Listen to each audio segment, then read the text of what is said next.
नमस्कार, मी प्रणाली भोसले. माझे कोकणच्या बातमीपत्रात आपल्या सर्वांचं मनपूर्वक स्वागत करते. बातमीपत्राला सुरुवात करण्याआधी पाहूयात हेडलाईन्स.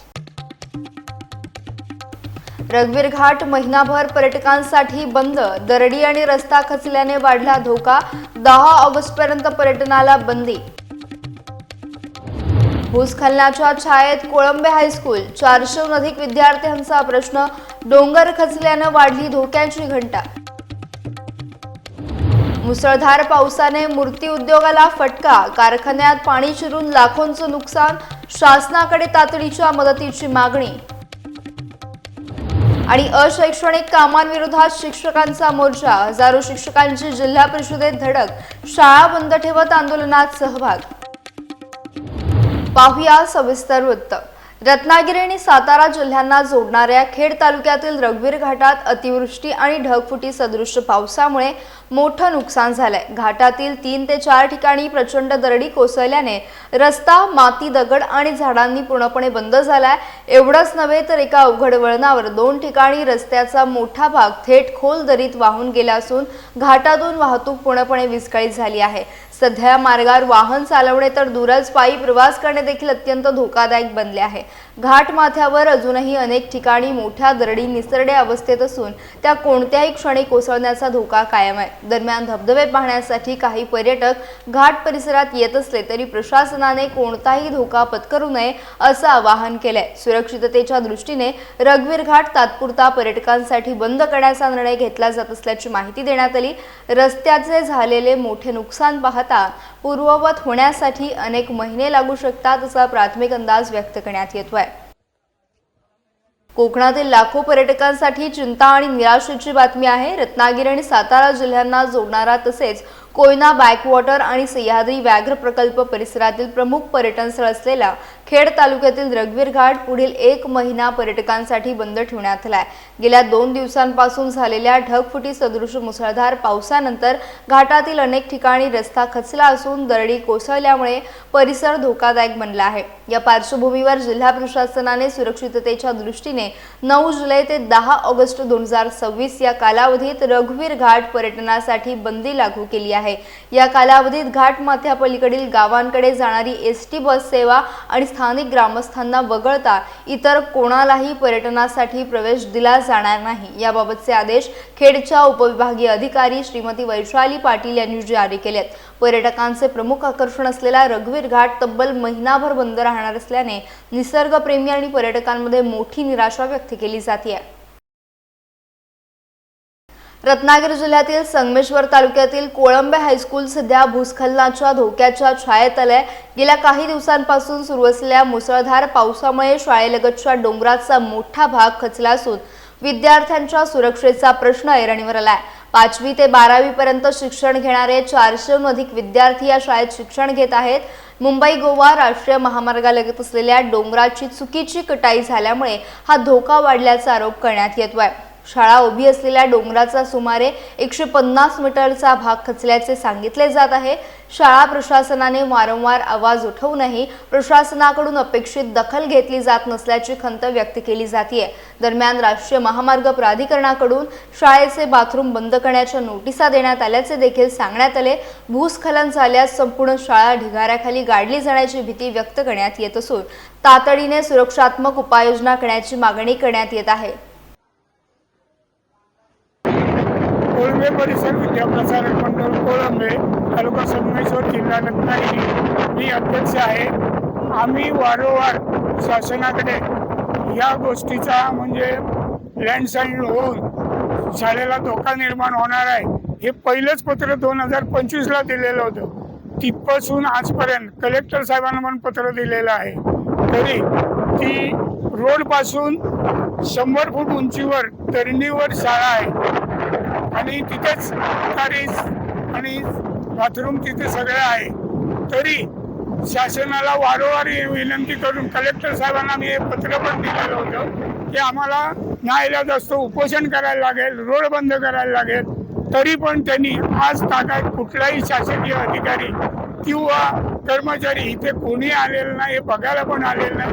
आता ती धरण कोसळले, तिथे पोल पडलाय, ती झाडं पडले आणि कधीही ती बिल्डिंग खाली येण्याचा धोका निर्माण झालेला आहे आणि विद्यार्थ्यांना शासनाकडे त्याचं मूल्यांकन करावं आणि त्याचे आम्हाला हे द्यावं आणि आधी त्यांनी येऊन आम्हाला सल्ला द्यावा की ह्याच्यात मुलं बसवायचे की नाही, एवढं आधी पहिलं. पोलादपूर तालुक्यात गेल्या काही दिवसांपासून झालेल्या नैसर्गिक आपत्तीमुळे अनेक ग्रामीण रस्त्यांवर माती आणि चिखल साचला असून वाहतुकीस अडथळे निर्माण होत आहेत. याच पार्श्वभूमीवर पोलादपूरहून दुपारी 3:45 वाजता कोतवालकडे जाणारी एसटी बस कोतवाल खुर्द येथे चिखलामुळे घसरली. पुलाच्या रेलिंगला धडकली आणि शेतात पलटी होण्याची शक्यता निर्माण झाली होती. मात्र चालक दराडे यांच्या प्रसंगावधानामुळे मोठा अनर्थ टळला. या घटनेत कोणतीही जीवितहानी झाली नाही. बसमध्ये चालक, वाहक आणि अन्य 2 प्रवासी असल्याची माहिती मिळाली आहे. घटनेची माहिती मिळताच सभापती अविनाश शिंदे यांनी महाड आगार प्रमुख फुलपगारे यांच्याशी संपर्क साधून तातडीने जेसीबीची व्यवस्था केली. त्यानंतर बस सुरक्षितपणे बाहेर काढण्यात आली. या घटनेमुळे ग्रामीण भागातील चिखलमय रस्त्यांच्या समस्येकडे पुन्हा एकदा लक्ष वेधलं गेलंय. रत्नागिरी आणि सिंधुदुर्ग जिल्ह्यात सुरू असलेल्या मुसळधार पावसामुळे धरणांमधील पाणी साठ्यात मोठी वाढ झाली असून अनेक धरणे ओव्हरफ्लो झाली आहेत. रत्नागिरी जिल्ह्यातील 71 धरणांपैकी तब्बल 29 धरणे 100% भरली आहेत.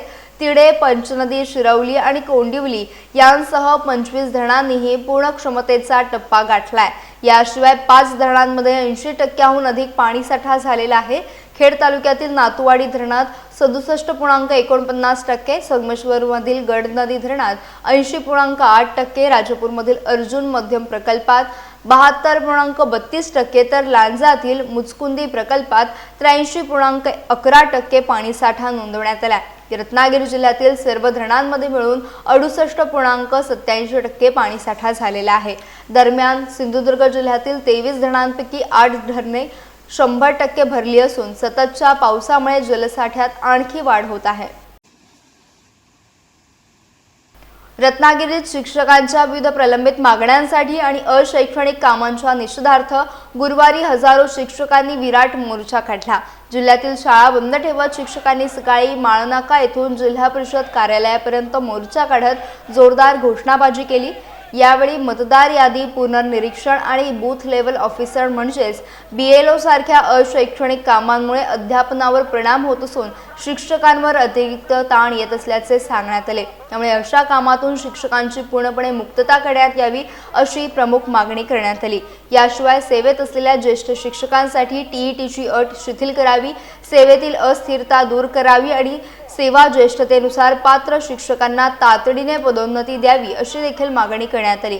शैक्षणिक गुणवत्ता टिकवण्यासाठी जाचक संच मान्यता धोरणे मागे घेण्याची मागणी देखील आंदोलनकर्त्यांनी केली. विविध मागण्यांचे निवेदन यावेळी प्रशासनाला सादर करण्यात आले.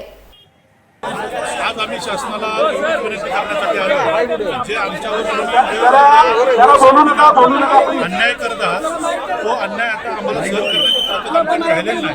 हा आक्रोश शासनापर्यंत पोहोचावा या उद्देशाने आम्ही या ठिकाणी आलो.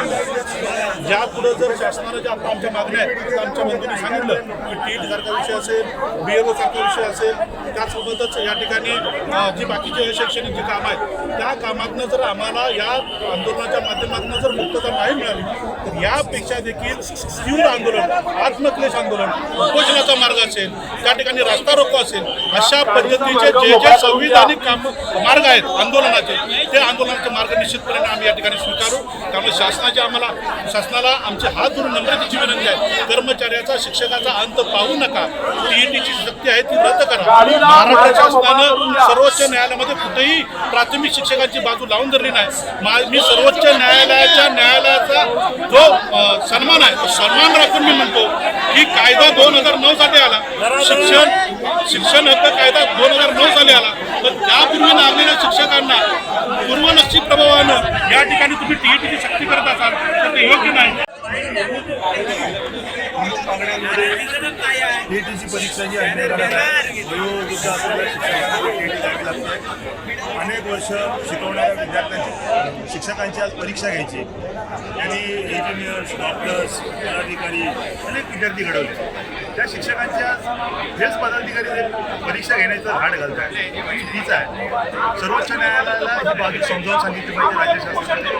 50च्या वरती जे लोक गेले त्या 50च्या नंतर ही परीक्षा घेण्याची चुकीची आहे. ही एक प्रमुख मागणी आहे. दुसरी आमची प्रमुख मागणी आहे BLO सारखी जी अशैक्षणिक कामं आहेत ज्यामुळे विद्यार्थ्यांना सोडून गावोगाव फिरायला लागतं, दारोदार फिरायला लागतं, ते काम आमचं बंद झालं पाहिजे. कुठल्याही प्रकारचं अशैक्षणिक काम शिक्षकांना देऊ नये. शिक्षकांना पूर्ण वेळ शाळेत शिकवण्यासाठी द्यावा अशी आमची दुसरी मागणी आहे. तिसरी आमची मागणी अशी आहे की पदोन्नतीमध्ये सेवाज्येष्ठ शिक्षकांना प्राधान्याने दिलं पाहिजे. सुप्रीम कोर्टाने जर 2028 पर्यंत TET पूर्ण करा म्हटलंय तर मग जिल्हा परिषदांचा आग्रह का की आता TET पूर्ण झालेल्यांनाच प्रमोशन मिळेल. सेवाज्येष्ठ शिक्षकांना प्रमोशन दिलं पाहिजे. 28 पर्यंत त्यांनी जर TET पूर्ण केली नाही तर त्यांचं प्रमोशन काढून घेण्याची तरतूद शासन निर्णयामध्ये आहे. त्याप्रमाणे त्यांनी सेवाज्येष्ठतेप्रमाणे पदोन्नती दिल्या पाहिजे. सरसकट शिक्षकांची जुनी पेन्शन दिली पाहिजे. शिक्षकांना शिक्षण सेवक म्हणून नेमणूक न देता नियमित शिक्षक म्हणून नेमणूक दिली पाहिजे. अशा प्रकारच्या अनेकविध मागण्या आहेत. यामध्ये जिल्ह्याचं प्रशासन हे आम्हाला फार मोठ्या प्रमाणामध्ये वेठीला धरतंय. हे शिक्षकांना अशा प्रकारे वेठीला धरल्यानंतर भारताचं भविष्य घडवण्याचं काम आमच्या हातात आहे. ते काम कसं पूर्ण होणार आहे याच्यावर लोकप्रतिनिधींनी विचार केला पाहिजे. शासनाकडून शिक्षकांवर सोपवण्यात येणाऱ्या अशासकीय कामांच्या विरोधात रत्नागिरी जिल्हा परिषद कार्यालयावर प्राथमिक शाळेच्या शिक्षकांनी मोठा मोर्चा काढला. या मोर्चात जिल्हाभरातील हजारो शिक्षक सहभागी झाले होते. TET परीक्षा, BLO सह विविध अशैक्षणिक कामांमधून शिक्षकांना मुक्त करावे अशी प्रमुख मागणी यावेळी करण्यात आली. विद्यार्थ्यांच्या शैक्षणिक गुणवत्तेसाठी शिक्षकांना अध्यापनावर पूर्णवेळ लक्ष केंद्रित करता यावे अशी भूमिका आंदोलनकर्त्यांनी मांडली. यापूर्वीही विविध प्रश्नांवर अनेकदा आंदोलने आणि मोर्चे काढून शासनाचे लक्ष वेधण्याचा प्रयत्न केला, मात्र त्याची गांभीर्यानं दखल घेतली जात नसल्याचा आरोप शिक्षकांनी केला. मागण्यांवर सकारात्मक निर्णय न झाल्यास यापुढे अधिक तीव्र संविधानिक मार्गाने आंदोलन छेडण्याचा इशारा देखील शिक्षकांनी दिलाय. त्याप्रमाणे SIRच्या कामासाठी रत्नागिरी जिल्ह्यातील जवळपास 50% शिक्षकांना SIRचं काम लावलेलं आहे. म्हणून आमची ही मागणी आहे की BLOची ड्युटी ही शिक्षकांची रद्द केली गेली पाहिजे. आणि म्हणून या मागण्यांसाठी मंडणगड पासून राजापूरपर्यंत सर्व शिक्षक एकवटलेला आहे.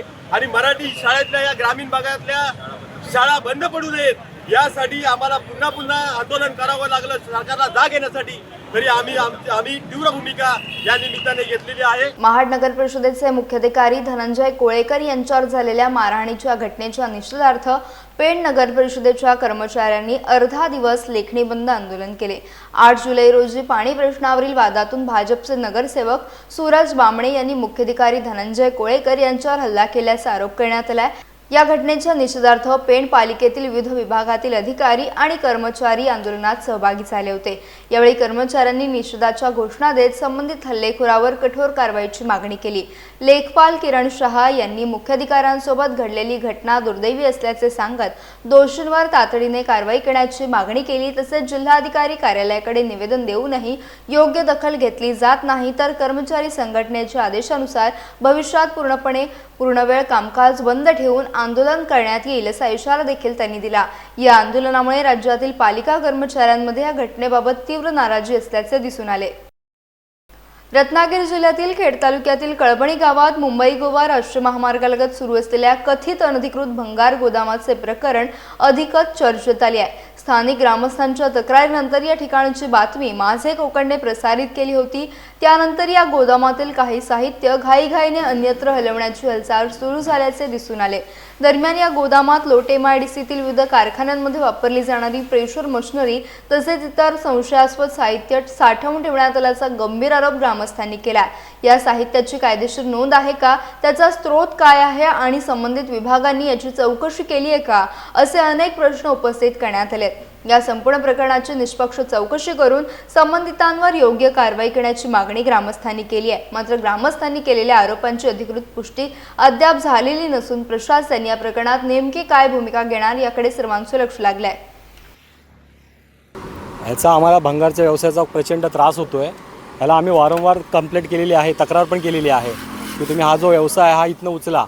त्यांच्याकडे कुठल्याही प्रकारची परमिशन नाही आहे ह्या व्यवसाय करण्यासाठी. आणि ह्यांचा जो काय व्यवसाय करतात त्यांचे जे काही केमिकलचे ड्रम येतात ते केमिकलचे ड्रम त्यांचं जे पाणी आहे हे पावसाचं पाणी आमच्या इथे जमिनीमध्ये मुरतं आणि आमच्याकडे घरात पिण्यासाठी बोरिंगचं पाणी आहे. त्याच पाण्यामुळे आम्हाला स्किनचे प्रॉब्लेम फॅमिलीमध्ये सगळ्यांना होत असतात. बऱ्यापैकी आम्ही त्यांना सांगतो की हे तुम्ही हे इथनं व्यवसाय चेंज करा, जागा बदली करा. त्यानंतर त्यांचे जे स्टँडिंग प्लॅस्टिक क्रशर आहे, ते प्लॅस्टिक क्रशरचे मशीनचा एवढा मोठा आवाज असतो, तर आम्ही सांगितलं हे मशीनला MIDC शिवाय परमिशन मिळत नाही. पण ह्यांना हे गावात कसं काय परमिशन मिळालं बसवायला?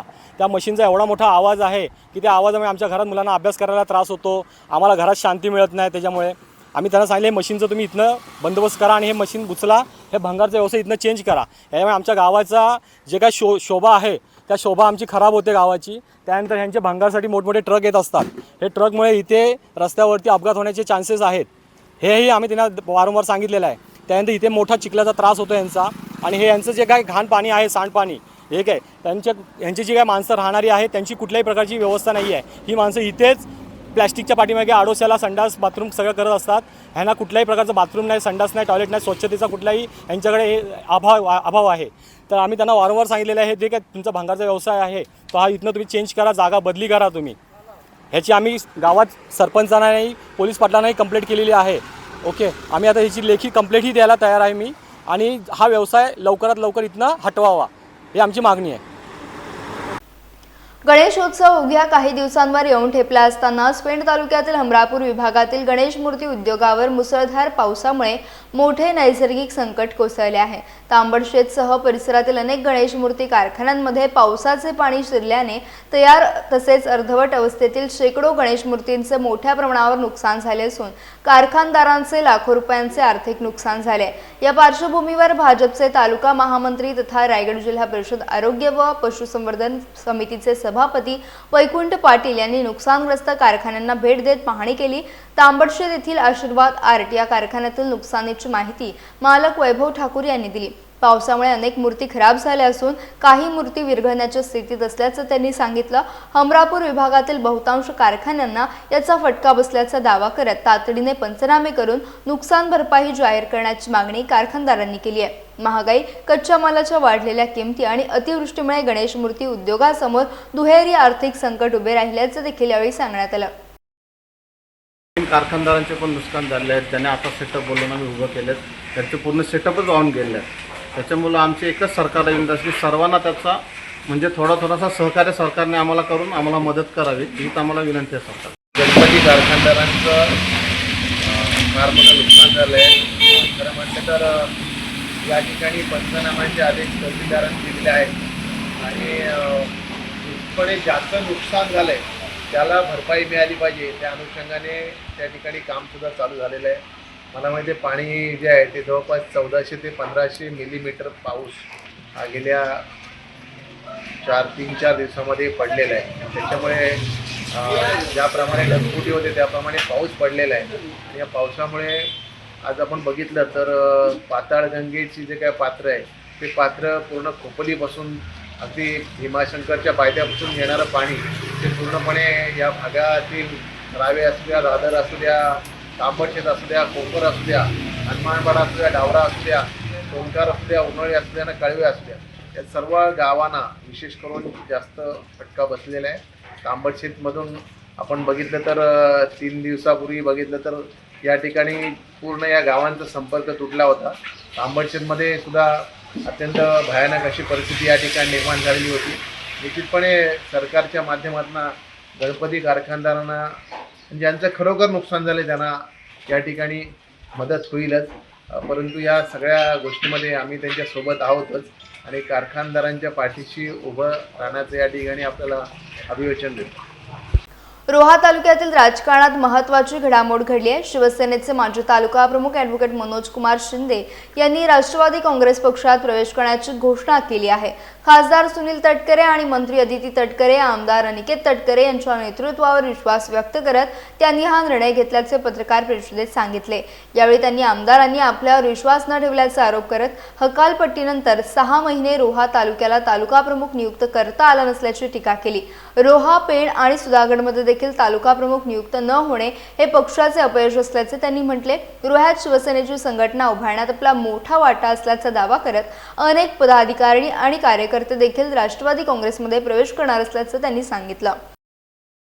सर्वसामान्य जनतेतून जो काय आवाज आला, जो काय इको आपण घेतला, तर सर्वसामान्य जनतेने सांगितलं की वकील साहेबांना राजकारणातून बाहेर करण्यासाठी केलेला आहे एक छोटासा प्रयत्न. पण एकदा काढला म्हणून असं का होत नसतं.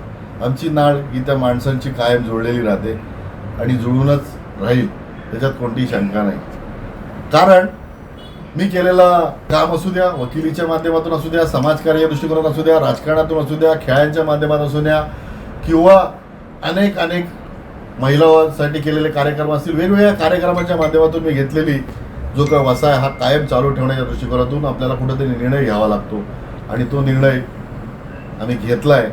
आणि खरोखर सांगायला एक आनंदही होत आहे की तुम्हाला सांगितलं दुःख आणि आनंद. कारण दुःख थोडंसं एवढंच आहे की शिंदे साहेबांचं नेतृत्व मला सोडावं लागतं आहे, तर त्यांच्या नेतृत्वाखाली जी काय आपण बघितलेली रोयाची राजकारणाची दिशा ती थोडीशी बदलावी लागते.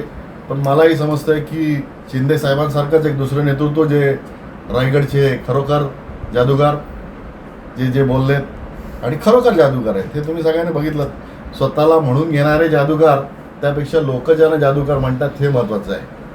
कारण ज्यांच्या नेतृत्वाखाली मी आता प्रवेश करणार आहे ते आदरणीय खासदार सुनीलजी तटकरे साहेब, त्याचबरोबर या महाराष्ट्र राज्याच्या मंत्री आदित्यताई तटकरे, त्याचबरोबर आत्ताच बिनविरोध झालेले दमदार आमदार अनिकेतजी तटकरे, त्याचबरोबर त्यांचे सहकारी असतील. कुठेतरी या रोयाचा विकास ज्या पद्धतीने चालला आहे तो विकास खेडेपाड्यामध्ये पोहोचवण्यासाठी परत एकदा जोमाने 6 महिने विश्रांती घेतल्यानंतर मी परत एकदा राष्ट्रवादी पक्षामध्ये उद्या प्रवेश करण्याचं ठरवलेलं आहे. रत्नागिरी जिल्ह्याच्या आरोग्य सुविधांमध्ये महत्त्वाची भर घालणारा निर्णय राज्य शासनाने घेतला असून 30 खाटांच्या एकात्मिक आयुष रुग्णालयाला प्रशासकीय मान्यता देण्यात आली आहे. या प्रकल्पासाठी 10,50,00,000 रुपयांचा निधी मंजूर करण्यात आला आहे. या मंजुरीसाठी पालकमंत्री तथा उद्योगमंत्री डॉक्टर उदय सामंत आणि राजापूरचे आमदार किरण सामंत यांनी राज्य शासनाकडे सातत्यानं पाठपुरावा केल्याचं सांगण्यात आलं. महाराष्ट्र शासनाच्या आयुष विभागाच्या शासन निर्णयानुसार रत्नागिरीसह धुळे, सातारा, वाशिम आणि नांदेड जिल्ह्यातील आयुष रुग्णालयांसाठी एकूण 66 कोटी रुपयांच्या कामांना प्रशासकीय मान्यता देण्यात आली असून त्यापैकी रत्नागिरीसाठी 30 खाटांच्या रुग्णालयासाठी 10,50,00,000 रुपयांची तरतूद करण्यात आली आहे. हे रुग्णालय रत्नागिरी शहरातील महिला रुग्णालयाजवळील उद्यमनगर येथे उभारण्यात येणार आहे. या रुग्णालयामुळे आयुर्वेद, योग, निसर्गोपचार, युनानी, सिद्ध आणि होमिओपॅथी अशा विविध आयुष उपचार पद्धतींचा लाभ नागरिकांना एकाच ठिकाणी मिळणार आहे. त्यामुळे जिल्ह्यातील आयुष आरोग्य सेवा अधिक सक्षम होण्यास मदत होणार असून या निर्णयाचे विविध स्तरातून स्वागत करण्यात येत असल्याची माहिती जिल्हा शल्यचिकित्सक डॉक्टर भास्कर जगताप यांनी दिली. रायगड जिल्हा परिषद आणि पाचाड ग्रामस्थांच्या संयुक्त विद्यमाने पाचाड येथे राजमाता जिजाऊ यांच्या 353व्या पुण्यतिथीनिमित्त सकाळी पारंपरिक पद्धतीने विविध कार्यक्रमांचे आयोजन करण्यात आलं. सकाळी 9 वाजता राजमाता जिजाऊ यांच्या समाधीस्थळी अभिषेक, पूजन आणि आदरांजली अर्पण करून पुण्यस्मरण करण्यात आले. या कार्यक्रमाला मंत्री भरत गोगावले, पंचायत समिती सभापती प्रेरणा सावंत, जिल्हा परिषद शिक्षण सभापती चंद्रकांत कळंबे, जिल्हा परिषद सदस्य मनाली काळीजकर, माजी जिल्हा परिषद सदस्य मनोज काळीजकर, गट विकास अधिकारी साळुंखे, सिंदखेडचे भागवतराजे जाधवराव आणि पाचाडच्या सरपंच सीमा बेंदुगडे यांच्यासह शिवभक्त ग्रामस्थ आणि पाचाड येथील जिल्हा परिषद शाळेचे विद्यार्थी मोठ्या संख्येने उपस्थित होते. श्रद्धा, इतिहास आणि स्वराज्याच्या स्मृतींना उजाळा देणारा हा पुण्यतिथी सोहळा उत्साहपूर्ण वातावरणात संपन्न झाला. पावसाळा सुरू होताच कोकणातील निसर्ग पुन्हा एकदा पर्यटकांना साथ घालतोय. रत्नागिरी जिल्ह्यातील खेड तालुक्यातील जामगे गावातील श्री कोटेश्वरी मानाई देवी मंदिर परिसरात सध्या भाविकांसह पर्यटकांचे प्रमुख आकर्षण ठरत आहे. नवसाला पावणारी देवी म्हणून प्रसिद्ध असलेल्या मंदिराच्या सानिध्यात वाहणारा मनमोहक धबधबा मुसळधार पावसानंतर अधिकच बहरला असून त्याचे नयनरम्य रूप पाहण्यासाठी रत्नागिरीसह आसपासच्या जिल्ह्यातून मोठ्या संख्येने पर्यटक दाखल होत आहेत. धार्मिक श्रद्धा आणि निसर्ग सौंदर्याचा अनोखा संगम अनुभवण्यासाठी जामगे हे ठिकाण दिवसेंदिवस अधिक लोकप्रिय होत आहे. शांत वातावरण, हिरवाईने नटलेला परिसर आणि धबधब्याचे मोहक दृश्य यामुळे पर्यटकांना वेगळाच अनुभव मिळतोय. या पर्यटनस्थळी पर्यटकांसाठी अधिक सुविधा उपलब्ध करून देण्यासाठी जिल्हा परिषद कटिबद्ध असल्याची माहिती जिल्हा परिषद सदस्य अरुण कदम यांनी पत्रकारांशी बोलताना दिली. त्यामुळे भविष्यात जामगे हे ठिकाण पर्यटनाच्या नकाशावर अधिक ठळकपणे झळकण्याची अपेक्षा व्यक्त केली जाते. कोटेश्वरी मातेचं स्थान आहे, तिथे येत असताना पावित्र्य हे राखलं पाहिजे असावं. हे नक्कीच लोकांनी पावित्र्य राखलंच पाहिजे. आमच्या गावामध्ये तसे आमच्या गावामध्ये पूर्ण नशाबंदी हा आमच्या गावाचा विषय असल्यामुळे इथे येताना लोकांनी ते पथ्य पाळावं असं मी सगळ्या पर्यटकांना आवाहन करतो. फक्त नशाबंदी नाही तर बाईंच्या माध्यमातून अखंड महाराष्ट्रामध्ये प्लास्टिक बंदीचा जो विषय आहे तो आम्ही करतोच. आमच्या गावामध्ये प्लास्टिक तुम्हाला कुठेही दिसणार नाही आणि जर प्लास्टिक वापरतो आमच्या गावामध्ये लोकांना आम्ही दंड केला जातो. तर अशा प्रकारे येणाऱ्या पर्यटकांनी पण त्यांना त्रास होऊ नये म्हणून त्यांनी पण ते पत्ते पाळावे. कुठल्याही प्रकारचं त्यांनी नशापाणी करू नये आणि त्यांना प्लास्टिकचा इथे गैरवापर करू नये असं माझं पर्यटकांना आव्हान आहे. त्याचबरोबर पर्जन्यवृष्टीचा तसा धोका नाही आणि इथे येताना लोक ते बघून येतात. पण माझी पर्यटकांना नक्की विनंती आहे की ज्या वेळेला पर्जन्यवृष्टी होईल तेव्हा आपण या धबधब्याचा मोह टाळावा, लांबून आपण त्याचं दर्शन घ्यावं, जवळपास कोणी जाऊ नये असे मी सगळ्यांना आव्हान करतो. यासह बातमीपत्रात वेळ झाली इथेच थांबण्याची. भेटूयात नवीन बातमीपत्रासह. तोपर्यंत तुम्ही कुठेही जाऊ नका. पाहत राहा फक्त माझे कोकण.